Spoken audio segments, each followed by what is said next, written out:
¿Tienen ido al médico alguna vez y han empezado a tocarlo por todos lados sin saber lo que hacían? ¿Alguna vez han ido al médico? Sí. ¿Y siempre les han explicado lo que van a hacer?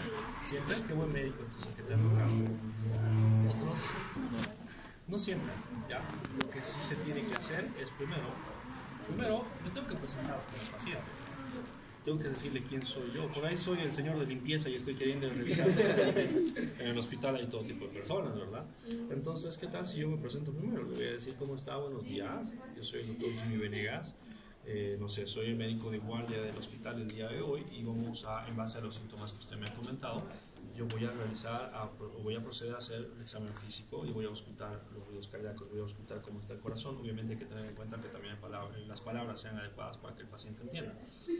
Voy a auscultar el corazón y para eso voy a necesitar que usted se retire la ropa, luego se va a acostar sobre la camilla y no se preocupe que no es un procedimiento invasivo, no es nada que produzca dolor y nos va a tomar 5 minutos, ¿ok? Entonces vamos a utilizar el estetoscopio y simplemente voy a auscultar el corazón. Necesito que usted esté relajado, esté tranquilo, porque si usted se pone ansioso, el corazón va a empezar a latir más rápidamente y me va a ser más complicado auscultar los ruidos cardíacos. Entonces relájese, nos va a tomar 5 minutos, no produce dolor, no es un procedimiento invasivo.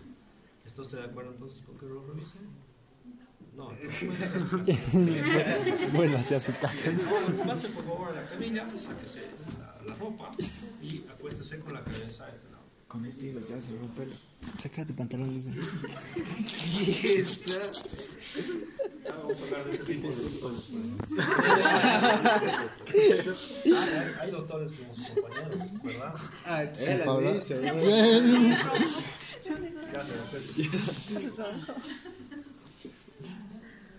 Bien. Ya está. Bien. Bien, ya sé, gracias. A ver, ¿quién dijo eso del pantalón? Colocar ahí está tu paciente, ya les he explicado todo lo que tenías que explicar.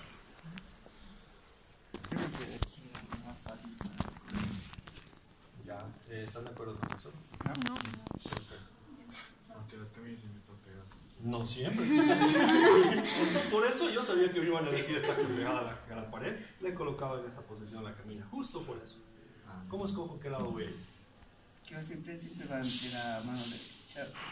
Ya, yo estoy de acuerdo. Siempre vas al lado derecho, a la mano derecha del paciente. Puedo cambiar la camilla, puedo poner la cabecera de este lado. ¿De qué lado voy a ir? Voy a ir del otro lado, porque voy a estar al lado derecho del paciente. Simplemente como referencia para que no tengan que hacer ese problema si la camilla está en un lugar u otro. O sea, aquí estoy al lado del derecho del paciente. Ya está. Bien. Antes de auscultar, tenemos que ubicar cuáles son los puntos de referencia anatómicos de los que hemos hablado, 4 focos de auscultación. ¿Sí? Y el primer foco de auscultación es el aórtico, luego está el pulmonar, luego el tricúspide y el mitral. Y hemos dicho de que estos focos tienen localización, el aórtico y el pulmonar, en el segundo espacio intercostal. ¿Cómo ubico? ¿Qué referencia anatómica tengo yo para ubicar el segundo espacio? El esternal. El borde esternal. Borde esternal, aquí hay un borde, aquí hay otro borde, aquí está la apéndice sigmoide izquierdo, a este lado. Pero yo cómo sé dónde está el segundo espacio intercostal. Por el peso. El pezón está hacia el segundo espacio intercostal. Y si tienes una ancianita de 85 años, el punto de referencia es el pezón. ¿Será que vamos a estar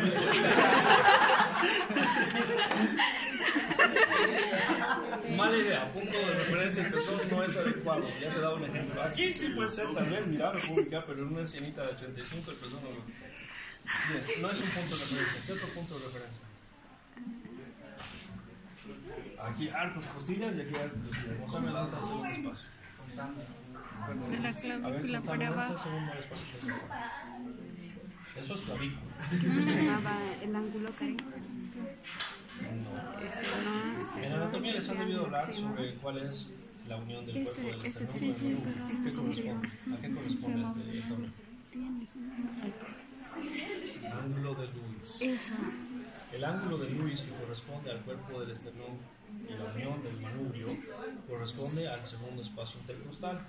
Cuerpo del esternón con el manubrio, ahí por debajo encuentro el segundo espacio intercostal y corresponde a este espacio. Sí, aquí hay un espacio entre costilla y costilla, hay un espacio, ese es el segundo espacio intercostal. Bien, entonces, el primer punto de referencia dice el foco de auscultación aórtica está en el segundo espacio intercostal. ¿Cómo he ubicado el espacio intercostal? usando el ángulo de Lewis y esa referencia.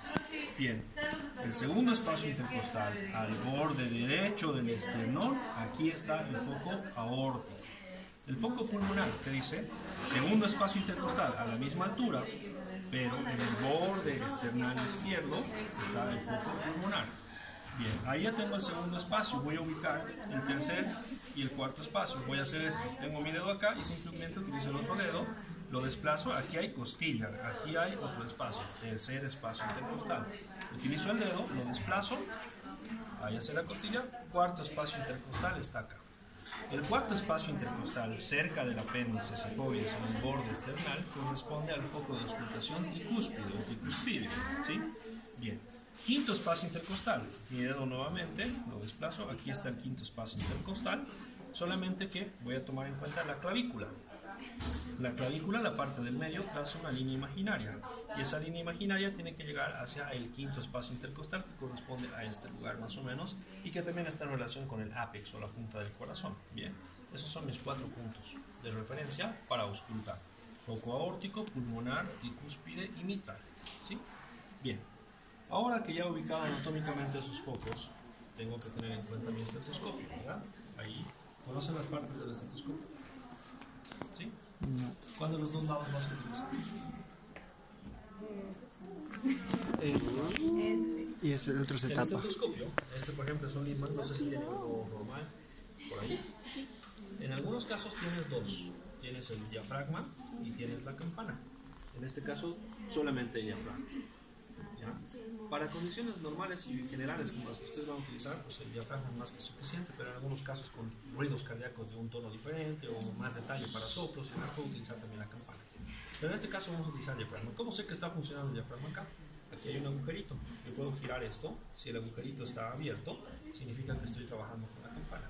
Si esto está cerrado, significa que estoy trabajando con el diafragma, que es el que utilizo. Ahora también puedo hacer lo siguiente. Coloco el estetoscopio en mis oídos, como lo estoy haciendo, y golpeo. Si escucho ruido, el diafragma es el que está trabajando, ¿sí? Bien, ¿cómo voy a colocar las olivas? Pues se llama olivas. Tienen que estar siempre apuntando hacia enfrente, ¿ya? Si hago esto, está mal, está bien. Entonces las olivas están apuntando hacia enfrente.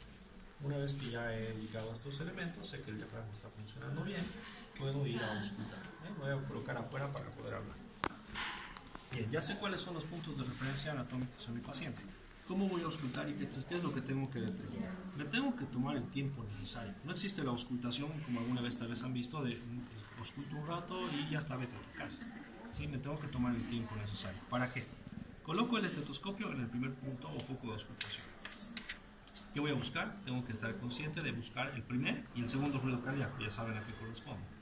También tengo que buscar la presencia de un tercer ruido, tal vez en un paciente delgado lo ausculto, o tal vez en un paciente enfermo puedo tener un tercer ruido cardíaco, o tal vez un cuarto ruido patológico también, que no lo vamos a mencionar de momento, porque lo van a ver en casos de soplo. Bien, ¿qué voy a buscar? Ruidos accesorios. Aparte del primer ruido cardíaco, segundo ruido cardíaco, o la presencia de un tercer y cuarto ruido, también puedo buscar soplos, ¿ya? Ruidos anormales. También puedo determinar la frecuencia cardíaca. Generalmente utilizo el foco de auscultación mitral más que estos, pero puedo también determinar la frecuencia cardíaca. ¿Qué voy a hacer entonces? En cada foco voy a buscar esos elementos, voy a determinar cuáles son las características. Pero también tengo que hacer la auscultación de manera comparativa. Ausculto el foco aórtico y el pulmonar. Y luego lo comparo. El pulmonar, vuelvo al aórtico. Del aórtico vuelvo al pulmonar.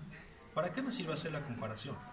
A veces pasa de que tal vez si escucho un ruido en el foco pulmonar y me parece que no es normal, ¿qué tal si lo comparo con el otro? Mira, aquí no existe ese ruido, solamente escucho el primer y el segundo ruido cardíaco. Pero vuelvo a escuchar acá y no, aquí hay un tercer ruido que no está presente en el foco aórtico. Entonces lo hago de manera comparativa.